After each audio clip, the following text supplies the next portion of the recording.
Hello everyone and welcome back to my YouTube channel. It's your favorite girl here, Ella.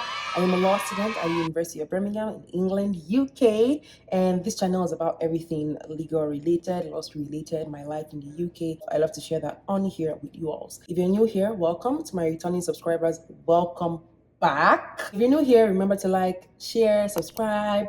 Leave us a comment in the comment section. Let us know that you're newly subscribed to the channel. If you have any questions, any suggestions, leave them there in the comment section. I'll be able to answer them for you, or someone else will be able to answer them for you. And finally, share this video after watching, while watching, and all that good stuff. Today's video is about things that you should note before going to law school in 2024. My experience is based on me being a law student at University of Birmingham in the UK. I also anticipate that my experiences might be similar to people in other law schools, both in UK and in other parts of the world, Canada, US, wherever you are doing your law school. Some experiences might be similar. So I'm hoping that this video will be helpful to you watching, regardless of where you're going to law school or when you're going to be going to law school. It all depends on you. I've written down some things that I think will be helpful for people to note down just before going into law school in August or September, whenever your school starts. The first thing that I think is important is to note that when you go to law school, you're going to have lectures and tutorials or seminars. So tutorials or seminars are entirely the same thing. Lectures are bigger. Obviously, if you've done your undergrad before, you would know this. Lecture halls are bigger, you have more students, and it's just a professor talking at you. And there are opportunities to ask questions, but not as much, just because lecture is you being introduced to the topic as a general whole, but they don't obviously have everything. You still have to do your private reading at the end, and that's what your tutorial and seminars are for. It's for you to go over your lecture notes, go over your readings, and then bring them to seminars or tutorials, which are smaller groups of students and a tutorial leader or a seminar leader to guide you through if you have any questions or concerns, or if you have to answer any questions that has been given to you by your module leaders or professors for the course. Yeah, so you have to know that the lectures are different from your seminars or tutorials. That's the first thing to note.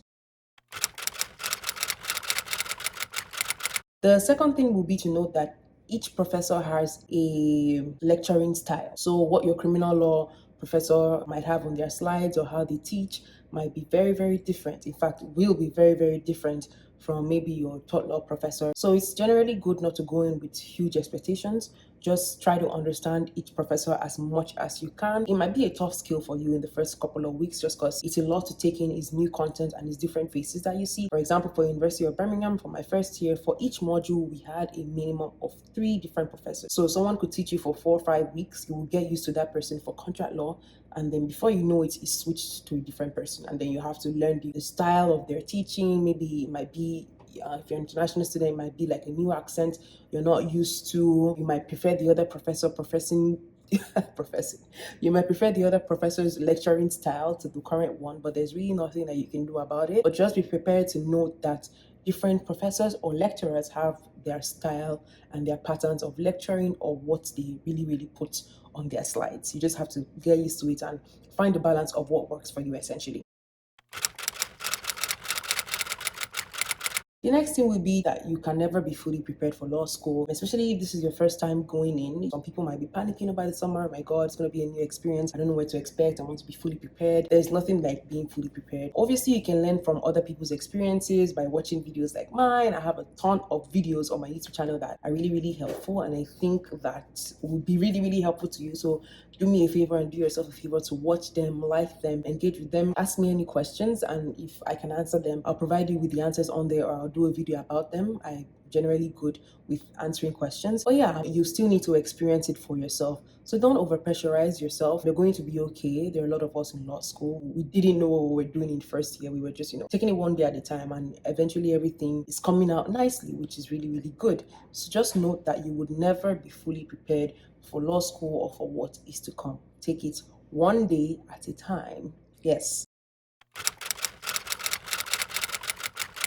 The next thing on my list will be, there will be a different style of answering questions of what your exams will look like in law school. So for example, I have a bachelor's degree in law and society with honors already, and bulk of my undergrad degree was about writing essays. I wrote a lot of essays. I fell in love with writing essays. I had an award for, the best essay and all good things like that. So I thought going into law school is obviously about reading, writing, something I'm kind of used to. But there's something called problem questions when you go into law school. So it's essentially, you would find them in most of your modules. They come in different styles. Your criminal law problem question is totally different from your contract law, totally different from your tort law, and so on and so forth. But they're scenario based, long questions, really, really long questions. And you have to find what the legal problems are, what the legal issues are, and then address them using the law and the rules and regulations, non-regulations, using the law and the rules that have already been set out by the courts or set out by parliament's legislation or statutes or whatever. So those are what problem questions are about. There are scenarios where you have to figure out what the legal issue is and provide your answer according to what you've learned over the entire school year. That was very, very new to me. It was not about essays. Yeah, we had essays, but even the writing style for UK, I would say it's a bit different. But those are some things I had to get used to. Those were some new things that I obviously had to get used to. And you will be introduced to these things in certain modules, how to answer problem questions. But it ultimately depends on you and how you practice. Those are some things that you can kind of have it at the back of your mind. I didn't really know about problem questions until I went into law school. I'm like, what are problem questions? Like, what's going on here? I'm good with essays, and I'm hearing these are not essays. These are not your regular, oh my God, I'm taking a stand, a thesis. And, I spent so many years learning about how to write a good thesis and make my points clear and all that stuff. And still, that wasn't really, really enough. I had to learn a new style of how to answer problem questions specific for each module or each topic in each module. That's how it is for law school and law students. The next point on my list will be that law school is extremely fact dependent, and for you to show your workings. I remember hearing that in one of my criminal law class. It's like you have to show your workings. You have to I'm like, show workings. The last time I heard that was in math.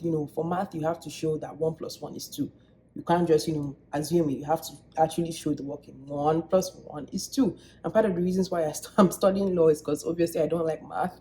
But for me to go into my criminal law class and here, you have to show every working. You have to show every step. You can't just jump to the conclusion. Your professors will tell you things that we don't really care about what your end game is or what your outcome is. We just have to see how you got there. And that's obviously how they're able to score you on your knowledge of the law and how you're able to apply it to each case scenario or each problem question. But just note that law school is extremely fact dependent. And it makes sense because if you're going to become a lawyer in the future, you need to depend on facts. If the facts are not adding up, if it's not matching, then how are you getting to the end? How are you going to convince the judge? How are you going to convince the jury if that situation arises? That's one thing for you to note about. They take it very, very, very serious. It's taken very, very seriously. The next thing on my list is about citation styles. Coming from Canada, I knew about the MLA and APA format. I think I also, in my final year of school, learned about the Chicago style. But in the UK, it's very, very different. There's something called Oscola. So I think it's Oxford Standard. I can't remember the entire meaning of the citation style, but it's called Oscola. And I just think it's just a lot. I know professors say, oh, you get used to it eventually, but they're very, very picky. It's like, if you don't have a full stop here, you get penalized. If you don't have a comma here, if you don't cite here, it's a whole lot of ball game for Oscola. Heck, the detailed way of citing for Oscola guidelines, I think it's about 15 plus pages for what we got just to learn how to cite. There's a summary one on one page, but that's not really as detailed as the one that we also had as well. But yeah, you might have to learn a new style of citation different from what you already know, and that might be frustrating. I remember having to complete my first formative in criminal law, and that took me over 16 plus hours. And just trying to do the citing thing was just a lot of work. So that's something that earlier on might be good for you to just have to play in the background, listen to YouTube videos about whatever citation style your university uses, and just try to get used to them and familiarize yourself with stuff like that. The next thing on my list is obviously you're in law school, there's going to be lots of readings. I've said this in my previous videos before, but you have to essentially pick what kind of suits you. There's a lot of independent reading there. There will be numerous suggestions. Maybe for a topic, you might have 20 different readings that you can pick what you want from. So it's up to you to use your discretion to utilize your time wisely and pick what you want and what you think will suit you best for your given topic or field of study.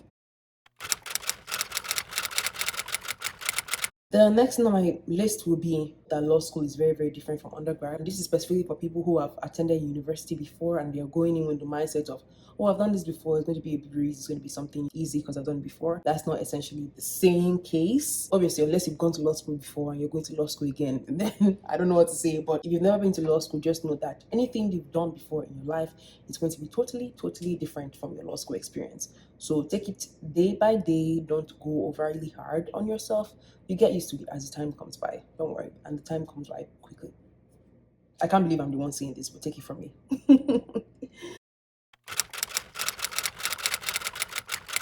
The next thing to note is that, at least for the UK, the grading system is different. There's nothing like a bell curve, which means that your entire class grade doesn't determine your own specific grade as an individual. At least for the UK, for my University of Birmingham, I know this. So whatever you're scoring is not determined by what your other classmates are doing. You are marked according to your own specific work. And also for all of my courses, 100% of your mark is going to depend on your final exam. So there's nothing like, oh, you get attendance marks for coming for your tutorial or for participating or for completing this specific essay during the school year time.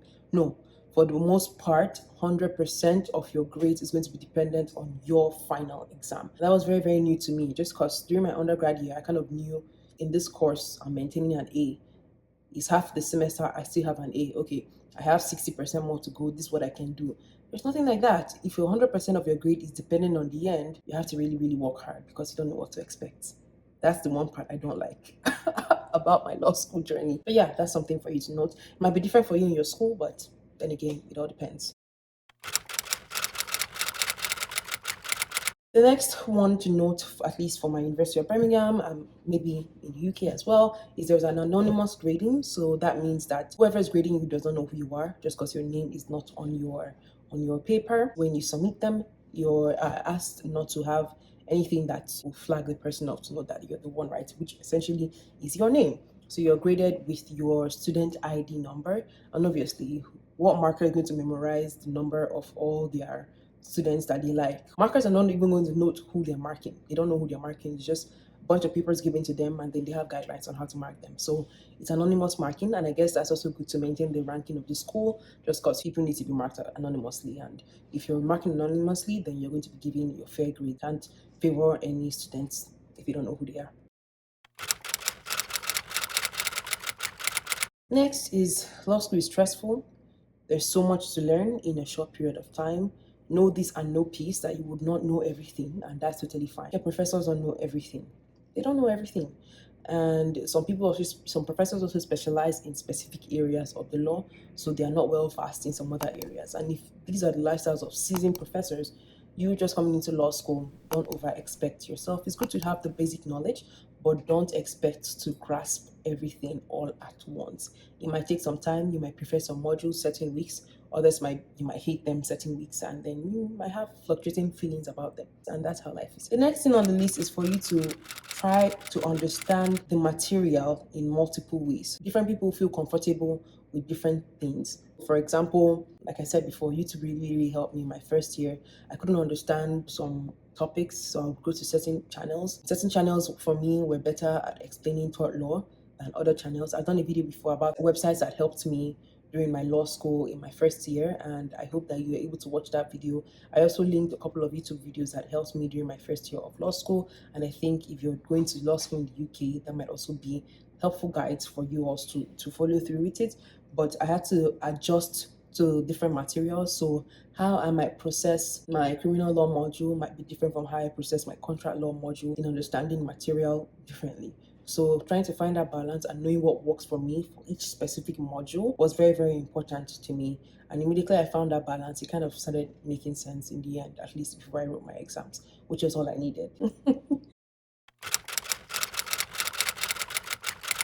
Finally, it's for you to understand your study pattern. So if you're a group studying kind of person, then it's up to you to find group members that share the same ideologies as yourself, so you also can help yourself during the school year. If you're more individualistic kind of person and you know that you thrive while studying by yourself, Don't change that for anybody. Know yourself, know your study pattern, know how you roll. If you are good with friends, you're better at public law, this other person is better at criminal law, you guys can exchange ideas, ask each other questions. That might be a good way for you to also understand your study pattern and style. Now that's all I have for this video. If I've missed anything here for things for you to know before going into law school in this coming academic session, or whenever you're going to law school, this video is going to be here essentially forever. Please let us know in the comment section. If you have any questions or concerns, let me know in the comment section.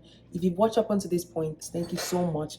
Remember to like, share, subscribe, turn on the notification bell so you get notified whenever I post my videos, and I will catch you all in my next one. Thank you. Bye.